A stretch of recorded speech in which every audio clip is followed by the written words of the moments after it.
नमस्कार मेरे प्यारे छात्रों, मैं गौरव पारासर आपका स्वागत करता हूं आपके YouTube चैनल मिशन वर्दी गई गौरव सर पर। तो जैसे कि हमने सिलेबस का वीडियो दिया था, तो सिलेबस का वीडियो सही से नहीं दे पाए थे हम, क्योंकि बारिश पड़ गई थी तो बोर्ड भी सही से वो नहीं हो पाया था। बाकी खैर ये सब चीज़ें छोड़िए। तो आज हम क्लास लेकर आए हिंदी के। हिंदी को हमने 4 सेक्शन में डिवाइड किया है। नंबर पहला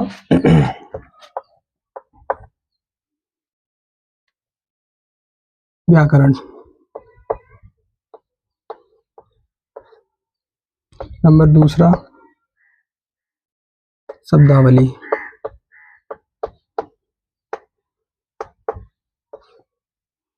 नंबर 3 साहित्य, और नंबर 4 पर हमने गद्यांश को रखा है।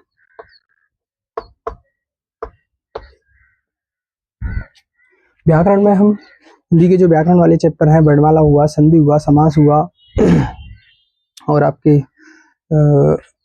और भी व्याकरण वाले जो सारे चैप्टर आते हैं वो व्याकरण में रखे हैं। शब्दावली में हमने पर्याय, विलोम, संस्कृत भिन्नार्थक, ये सारे शब्द शब्दावली में पढ़ेंगे। साहित्य में हम रचनाएं, सम्मेलन है, बोली है, लेखक हैं, ये सारे साहित्य में रखेंगे। बाकी गद्यांश को हम सबसे लास्ट में रखेंगे। जब ये तीनों पोर्शन हमारे कंप्लीट हो जाएंगे उसके बाद गद्यांश को रखेंगे। गद्यांश बेसिकली आपको पता होगा ये 5 नंबर में आता है, तो इसको हम सबसे लास्ट में करना सिखाएंगे। बाकी व्याकरण और इन तीनों को मिलाकर आपका 30 से 32 तक ये यहाँ से कवर अप होता है। बाकी हिंदी में हमारा पूरा सेक्शन आपका 37 से 38 क्वेश्चन का रहता है। तो मैं भी बेसिकली यूट्यूब पर नया ही हूँ, मेरी भी पहली क्लास है, मैं भी आपकी तरह ही स्टूडेंट हूँ, तैयारी कर रहा हूँ। बाकी मेरा मनोबल बढ़ाने के लिए एक दूसरे को साथ में लेकर चलना पड़ता है। मैं आपका मनोबल बढ़ाऊंगा, आप मेरा बढ़ाइए, और जो भी आपको क्लास में कमियां या चीज़ें लगे उसको आप कमेंट बॉक्स में बताइए, जिससे कि मैं अपने अंदर सुधार करूंगा। ठीक है, तो अब चलते हैं हम क्लास की ओर। हम हिंदी में व्याकरण सेक्शन से हिंदी में हम वर्णमाला का चैप्टर स्टार्ट कर रहे हैं। तो आइए।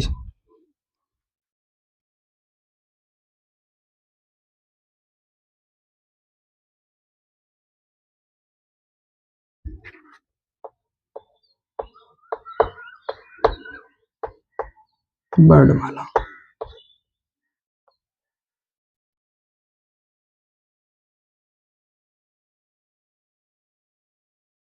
तो वर्णमाला से आप लोग क्या समझते हैं बताइए।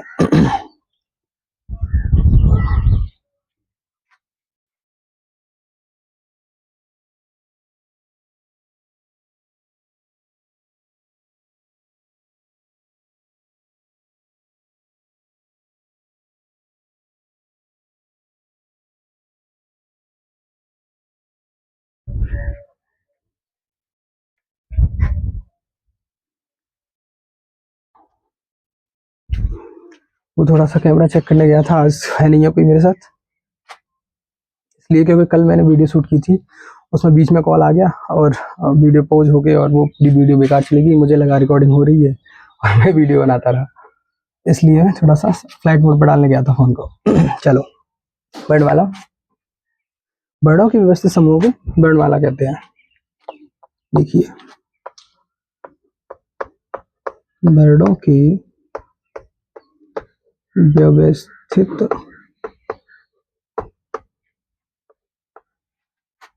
समूह को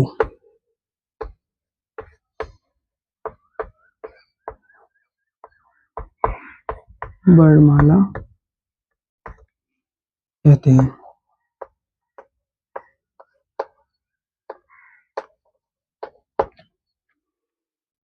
वर्णमाला वर्णों से मिलकर बनी हुई समूह को वर्णमाला कहते हैं। जैसे कि अभी हमने यहाँ लिख दिया अ, ये हो गया आ, ये ई, ये ई, तो ये सारे जो क्रम में लगे हुए वर्ण हैं इसी को वर्णमाला कहते हैं।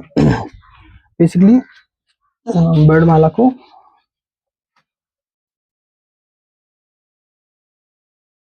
वर्णमाला के 2 प्रकार होते हैं। वर्णमाला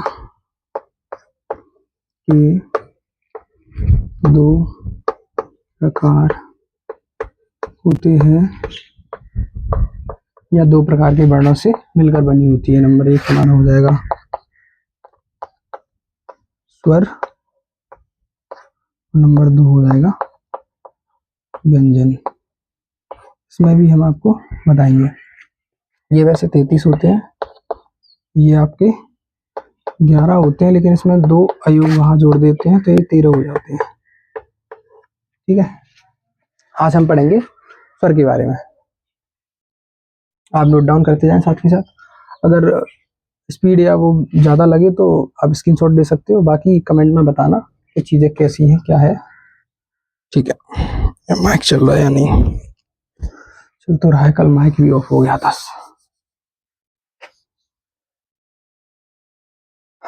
पढ़ेंगे हम स्वर।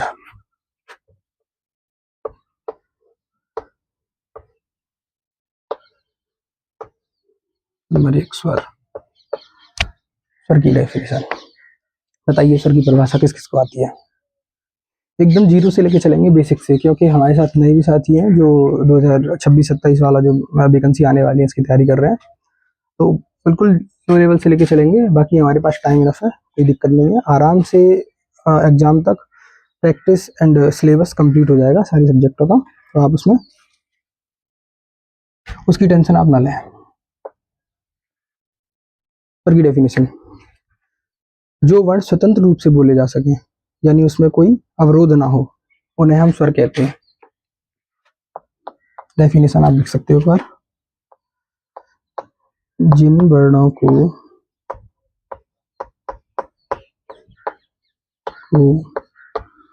स्वतंत्र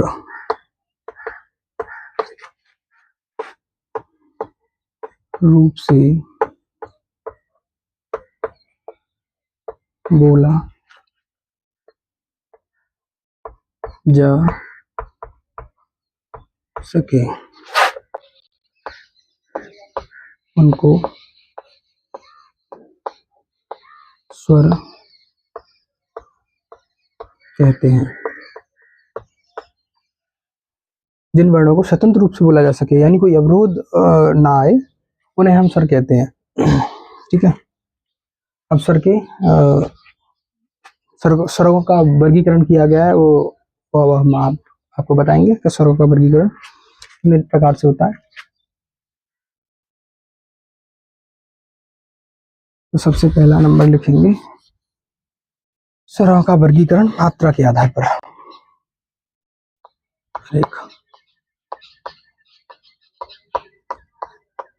स्वरों का वर्गीकरण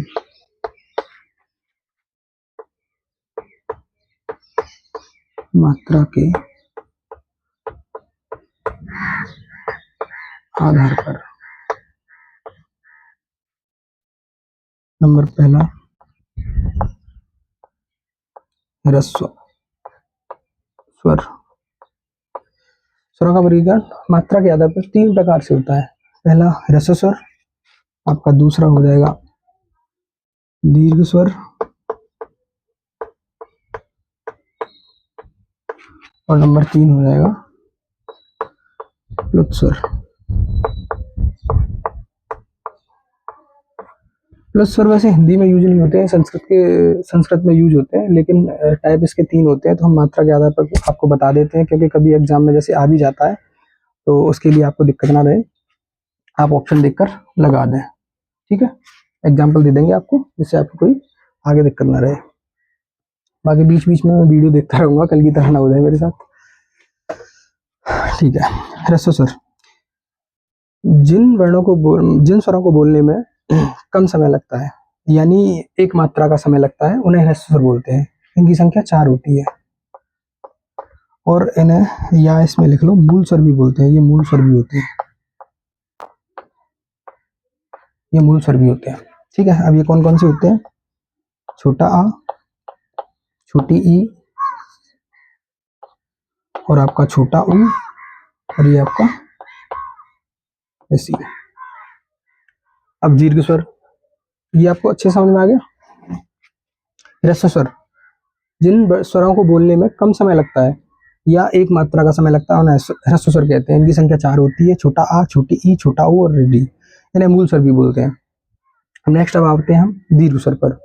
जिन स्वरों को बोलने में ह्रस्व स्वर से अधिक समय लगता है या 2 मात्रा का समय लगता है उन्हें दीर्घ स्वर बोलते हैं। जैसे इसमें आ जाएगा आपका बड़ा आ, बड़ी ई, बड़ा ऊ, छोटी ए, बड़ी ए, छोटा ओ और ये आपका बड़ा ओ।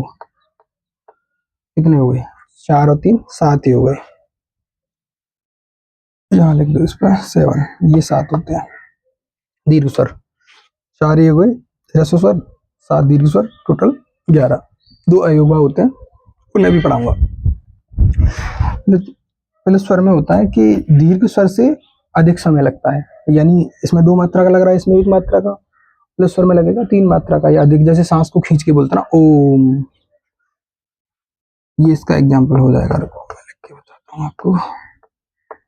ओम, ये 3 मात्रा का समय जिसमें लगता है उसे प्लस स्वर बोलते हैं। प्लस स्वर हिंदी में तो आता नहीं है, संस्कृत में आएगा। फिर भी अगर एग्जाम्पल के तौर पर आपको पूछ लिया जाए, जैसे क्वेश्चन आ गया कि प्लस स्वर कौन सा है इनमें से, तो ये लिखा हुआ आएगा तो आप ऐसे लगा देंगे, क्योंकि उसमें बीच में ऐसे मात्राओं का खिंचाव होगा। ठीक है, आ की मात्रा बढ़ जाएगी उसमें, ओम। ठीक है, अब दीर्घ स्वर के जो टाइप होते हैं 2 होते हैं, सजातीय और विजातीय। अब उसको देखते हैं। एक बार मैं वीडियो चेक करता हूँ, आप नोट डाउन करो।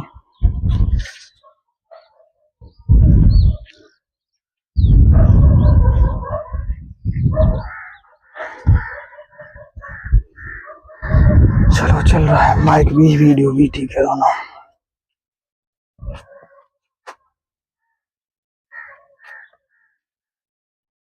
नोट डाउन आपने कर लिया होगा इसकी जरूरत नहीं।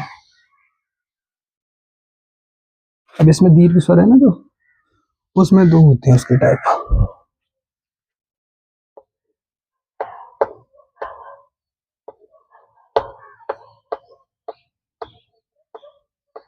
दीर्घ स्वर में हमने कितने बताए थे? 7। कौन कौन से थे? बड़ा आ, बड़ी ई, बड़ा ऊ, और तुम्हारा दोनों ए थी और दोनों ओ थे। 7 हो गए, 3 और 4 7। अब इसके 2 टाइप होते हैं, यहाँ लिखते हैं हम अपना नंबर 1।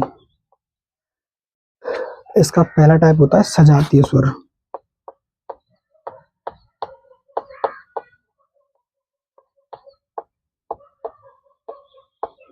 सजातीय स्वर।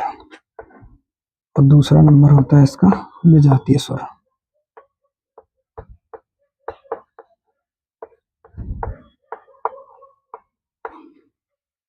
सजातीय स्वर, सजातीय स्वर से आप क्या समझते हैं? जो समान जाति के होते हैं उन्हें सजातीय स्वर बोलते हैं, जैसे वो सेम स्वरों से मिलकर बने हों, सजातीय स्वर। अब इसमें सजातीय स्वर कौन सा है? पहला लेते हैं हम, अ प्लस अ के मिल से क्या बना? आ। दूसरा, ई प्लस ई के मिल से क्या बना? बड़ी ई। ऊ प्लस ऊ के मिल से क्या बना? बड़ा ऊ। ठीक है, ये सजातीय स्वर 3 होते हैं इसमें, यहाँ डाल दो। आ, ई और ऊ। अ और अ के मिल से क्या बना? बड़ा आ। ई और ई के मिल से क्या बना? बड़ी ई। छोटा ऊ और छोटू ऊ के मिल से क्या बना? बड़ा ऊ। यानी छोटे छोटे को मिला के बड़ा बनता है। सजातीय, सेम जाति के है ना दोनों, देखो उसका बड़ा बन रहा है, ये सजातीय में। विजातीय में जो सेम जाति के ना हो उन्हें बोलते हैं विजातीय स्वर। जैसे कि इसमें आएगा तुम्हारा अ प्लस ई, अलग अलग जाति की हो गई, और अलग जाति का स्वर है, ई अलग जाति का, सेम नहीं है। जैसे इसमें सेम थे, इसमें आ और आ मिलके बड़ा आ बना है, इसमें ई और ई मिलके बड़ी ई, इसमें छोटा ऊ और छोटा ऊ मिलके बड़ा ऊ बना है। इसमें लेकिन अलग है, इसमें क्या है कि आ और ई ये विजाती हो गए, अलग अलग जाति के हो गए। इसको मिलके क्या बनेगा? छोटी ए। छोटी ए हमारे पास आ गई। अब छोटे को हमें बड़े में रूपांतरित करना है। अगर किसी छोटी चीज को बड़ा बनाए तो क्या जोड़ते हैं उसमें? आ। तो आ तो ऐसे ही रहेगा, प्लस इसमें क्या जुड़ जाएगा, ये ए, छोटी ए, तो इसको मिलके क्या बन जाएगा, दोनों मिलके बड़ी ए। समझ गए। अब ये रहेगा हमारा इधर आ प्लस छोटा ओ, मिलके क्या बनेगा, छोटा ओ। अब छोटा ओ बन गया, और ऊ से मिलके भी जाती है ना, अलग अलग जाति के, छोटा ओ बन गया। अब बड़ा ओ बनाने के लिए हमें क्या करना पड़ेगा, यहाँ से आ लेंगे, दिखाई तो दे रहा है ना आपको, हाँ, प्लस यहाँ से छोटा ओ ले लेंगे, इक्वल टू क्या बन जाएगा, बड़ा ओ। तो विजातीय स्वर है, इन्हें संधि स्वर भी कहते हैं, क्योंकि संधि में ही आगे चल के हम संधि चैप्टर पढ़ेंगे उसमें आएंगे, क्योंकि संधि का विच्छेद होता है वो इसी टाइप से होता है कि अ और ई को मिलके क्या बनेगा, ए बनेगा, छोटा ए। अ और छोटे ए को मिलके क्या बनेगा, बड़ा ए बनेगा। अ और ऊ को मिलके छोटा ओ, अ और छोटे ओ को मिलके बड़ा ओ। ठीक है, क्लियर है। तो इसमें ये चार होते हैं, कौन कौन से, छोटा ए, बड़ा ए, छोटा ओ, बड़ा ओ, और तीन इधर हो गए, बड़ा आ, बड़ी ई और बड़ा ओ। ठीक है, आगे आप नोट डाउन करो, मैं एक बार वीडियो चेक करता हूँ।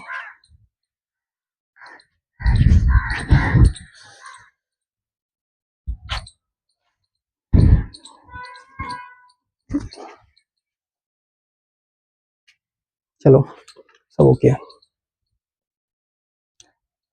ये स्वरों का वर्गीकरण किसके आधार पर हुआ, मात्रा के आधार पर।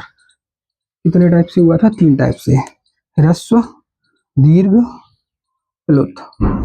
अब दीर्घ के दो टाइप बताइए, कौन कौन से, सजातीय और विजातीय। सजातीय जिसमें सेम जाति के स्वर मिले होते हैं, और विजातीय जिसमें अलग अलग जाति के स्वरों को मिलकर बड़े स्वर वो होता है, मतलब स्वर बनता है बड़ा स्वर। ठीक है, अब देखते हैं जीवा के आधार पर, नंबर 2, स्वरों का वर्गीकरण। जीवा के आधार पर स्वरों का वर्गीकरण, ये भी तीन तरीके से होता है। नंबर पहला अग्रस्वर, नंबर दूसरा पश्च स्वर, नंबर तीसरा अग्रपश्च, सॉरी इसमें मध्य रहेगा, मध्य स्वर, ये हो जाएगा पश्च स्वर।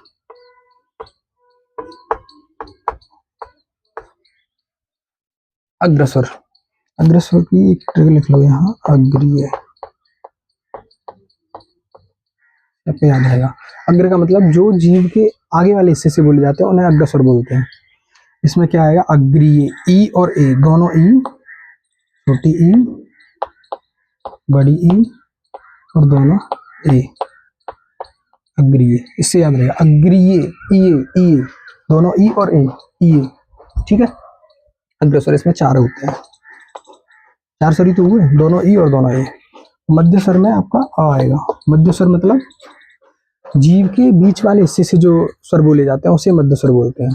मध्य स्वर में आ गया, बाकी बचे हुए पश्च स्वर में आ जाएंगे। पश्च स्वर की डेफिनेशन होती है जो जीव के पिछले वाले हिस्से से बोले जाते हैं उसे पश्च स्वर बोलते हैं, यानी पिछला भाग। इसमें पश्च स्वर में आ जाएंगे आपका बड़ा आ, जो जो बचे हैं स्वर में वो सारे लिख दो। बड़ा आ, छोटा बड़ा आ हो गया, दोनों ई हो गए, दोनों ए हो गई। अब इसके बाद दोनों ऊ आ जाएंगे, यहाँ इधर दोनों ऊ आ जाएंगे। उसके बाद दोनों ऊ आ जाएंगे, छोटा ऊ और ये बड़ा ऊ। 4 और 1 5, अच्छा इसमें ये और आ जाएगा एक, ये मैं कह रहा था, इसमें 6 हो गए। और हाँ, पश्च स्वर में एक ये आपने लिखा हो देखा होगा, आगस स्वर, जैसे डॉक्टर के ऊपर लगा देते हैं ना, ये वाला ऊपर ये लगा होता है साइन, ये वाले इसे बोलते हैं आगस स्वर।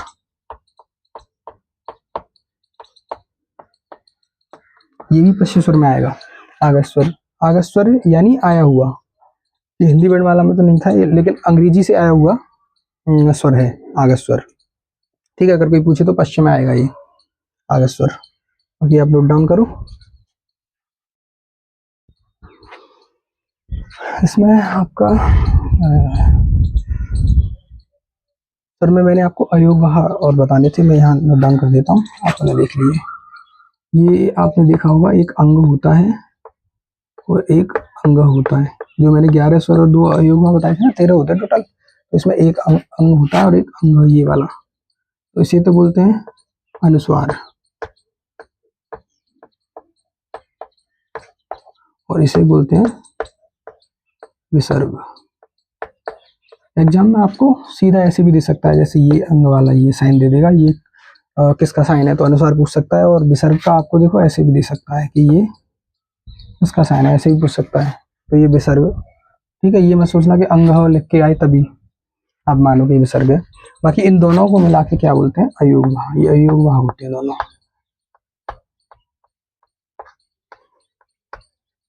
अयोगवाह। ठीक है, आप नोट डाउन करो।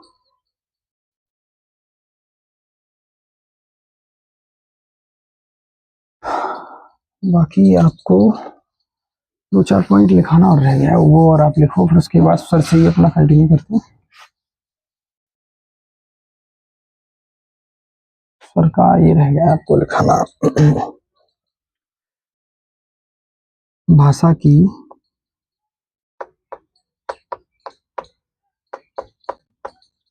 सबसे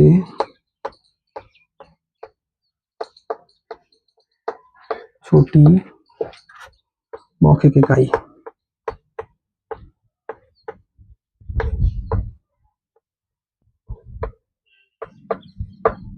क्या होगी बताओ?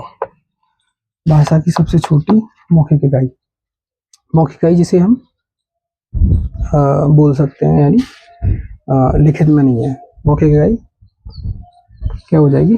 ध्वनि। इसमें यहाँ भाषा की सबसे छोटी लिखित इकाई, पहले पूछ लेता था, अब इतना इजी तो नहीं पूछेगा, फिर भी मैं लिखवा देता हूँ। भाषा की सबसे छोटी लिखित इकाई क्या हो जाएगी? वर्ण। क्योंकि सबसे छोटी इकाई वर्ण ही तो है और उसे हम लिख भी सकते हैं। ठीक है, अब यहाँ तीसरा हो जाएगा भाषा की सबसे छोटी सार्थक इकाई। सार्थक इकाई, सार्थक इकाई क्या? जिसका अर्थ निकले, सार्थक अर्थपूर्ण शब्द हो, क्या हो जाएगा? शब्द। यहाँ वर्ण या अक्षर कोई भी आ सकता है दोनों में से, ये आप देख लेना, इतना तो सब समझते ही हैं। ठीक है, शब्द हो जाएगा और शब्दों से मिलकर वाक्य बन जाते हैं। ठीक है, बाकी आज के लिए इतना ही रहेगा, क्योंकि मेरा भी फर्स्ट क्लास है। तो जो स्वर हमने यहाँ तक पढ़े हैं, आगे स्वर से कंटिन्यू करेंगे, और जो व्यंजन का पार्ट रहेगा वो शायद हमारा नेक्स्ट वीडियो में रहेगा, स्वर का बचा हुआ और व्यंजन का। बाकी जैसे ही चैप्टर कंप्लीट होगा उसके बाद हम प्रैक्टिस के लिए एमसीक्यू लेके आएंगे, और जो पीवाईक्यू हैं, जो आए हुए हैं प्रीवियस ईयर क्वेश्चन है जो एग्जाम में आए हुए हैं, वो सारे क्वेश्चन लेकर आएंगे। और ये बैच वैसे आप ये हिंदी जो हम पढ़ा रहे हैं, ये यूपी प्लस के लिए, और आप स्टेट एग्जाम जो भी है जिसमें हिंदी आता है उसके लिए आप ये क्लास ले सकते हैं, उसके लिए बेनिफिट रहेगा आपको। ठीक है, तो चलते हैं, नमस्कार मेरे प्यारे भाई बहनों। बाकी कमेंट में बताना जो भी दिक्कत है, मेरा भी पहला बर्थडे था ये, तो यूट्यूब पर मैंने भी कोई क्लास नहीं ली, पहली क्लास थी। बाकी आपको जो लगे कि ये कमियां हैं वो भी है, तो आप कमेंट में बताएं, उसके सुधार के लिए पूरा कार्य किया जाएगा, मैं आपके कहे अनुसार सुधार करूँगा। ठीक है, तो मिलते हैं नेक्स्ट वीडियो में। ठीक है, जय हिंद, जय भारत।